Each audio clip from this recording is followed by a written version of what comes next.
What's up, everybody? I'm Doggie Diamonds. This is Doggie Diamonds TV. As you know, and today, this is a part of the rundown. This source is from Hip Hop DX, one of my favorite websites. And it says Jim Jones claims he wrote on every Cam'ron album. Whoa. This is by Sam Moore. And it reads, Jim Jones has boasted that he wrote lyrics on every single one of Cam'ron's albums.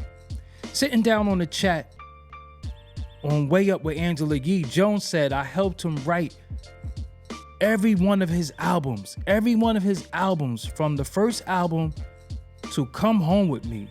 He added, I always knew how to rap. I just didn't know how to rap good. Always knew how to do bars, yeah. I done near write all his music. And I commend him for figuring out how to do something else. What does that mean? He added, I always knew how to rap. I just didn't know how to rap good. I always knew how to do bars, yeah. I done near write all his music, and I commend him for figuring out how to do something else. They always say never bite the hand that feeds you, but he never fed me. I fed myself. Killa Cam has yet to respond to Jones' claims and previously said that he would no longer be responding publicly to his former Diplomat comrade. Jones has been going in hard on his former collaborator in recent months, even challenging Cam to a boxing match. He's a bird head.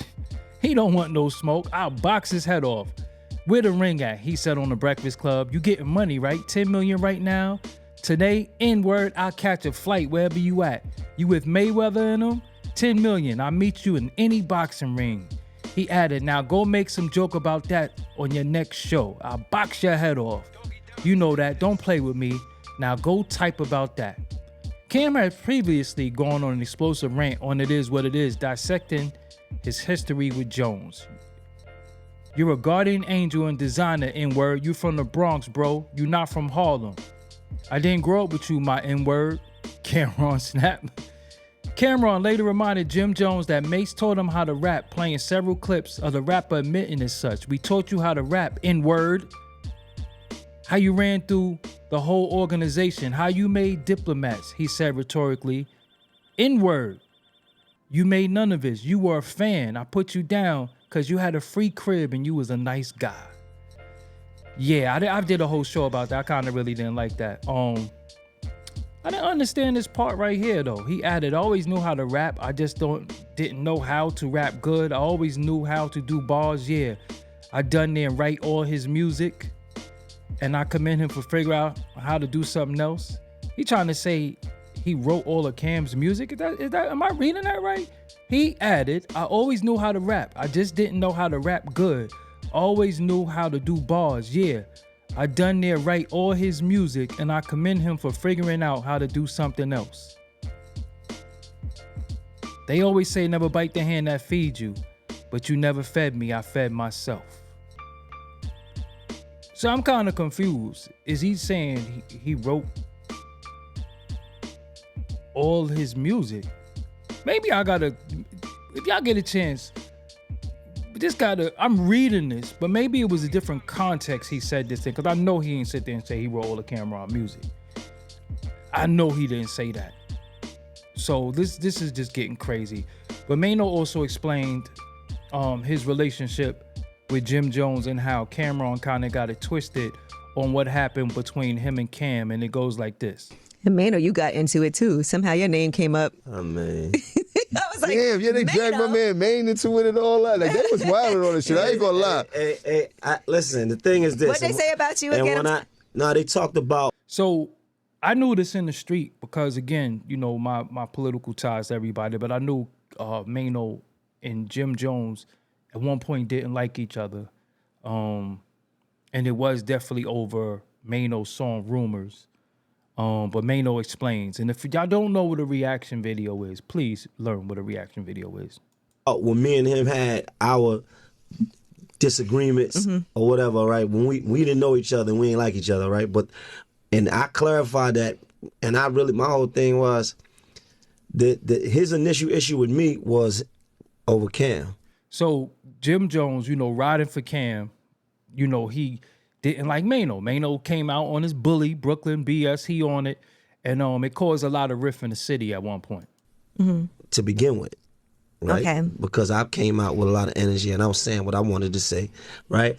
But what I told them down in Atlanta is that we could have been adversaries, but figured out that it was better as allies. So that's what happened. Nothing happened. Right. And I remember the first time I seen Mel Matrix shout out 380.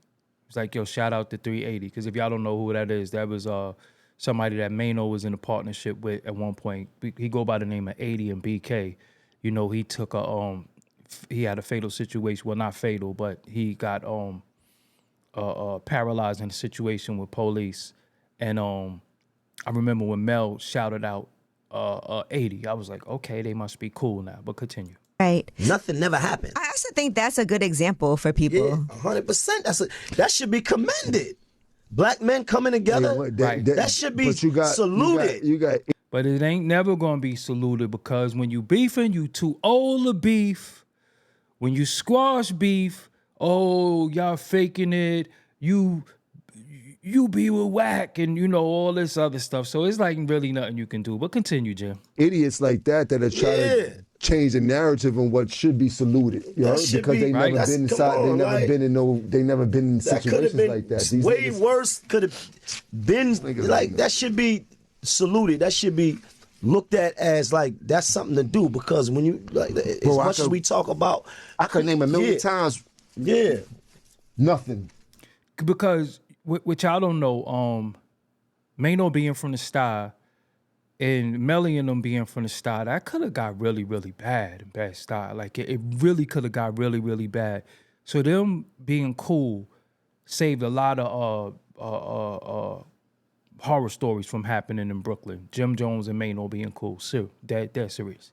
Right here. You heard? Yeah, 100%. You dig? Mm-hmm. Yeah, I'm for my life. You heard? For my life, nigga. Right here. Nothing. You heard? I got the for my life. Back up, nigga. You heard? So when niggas be seeing footage, nigga, that was my job. You heard? I didn't expect it, nigga. So I took the job.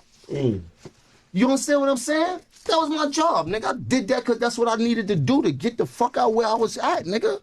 So basically, I could see what Jim is saying. He's saying that he sacrificed himself, and a lot of times when we seen the footage of him being in situations where he was taking the L, he did it because, yo, I'm gonna protect Cam, you know. But this is for y'all to watch later on when you get a chance. I'm Doggie Diamonds. This is Doggie Diamonds TV. Make sure you leave me a comment below. Did I read that wrong? I don't know. Maybe y'all interpret that different. He tried to say he wrote all his rhymes. I don't know about all that. But you do, when you have homies, you do give them bars. Even the people who can't rap sometimes could give you a bar. That don't mean they give you... Damn, a lot of people could take credit for writing on people's album, though, if that's the case. Because everybody does do that, though. Your favorite rappers have somebody say this or say that. You know, it happens. I don't know, but I don't know about writing all his rhymes. He probably did write on every album. I mean, everybody in the studio writes, from the engineer, but I don't think it's a sitting down with a pen thing. But what do y'all think, man? Let me know what y'all think. Until next time, I'm out. Make sure you subscribe. Peace.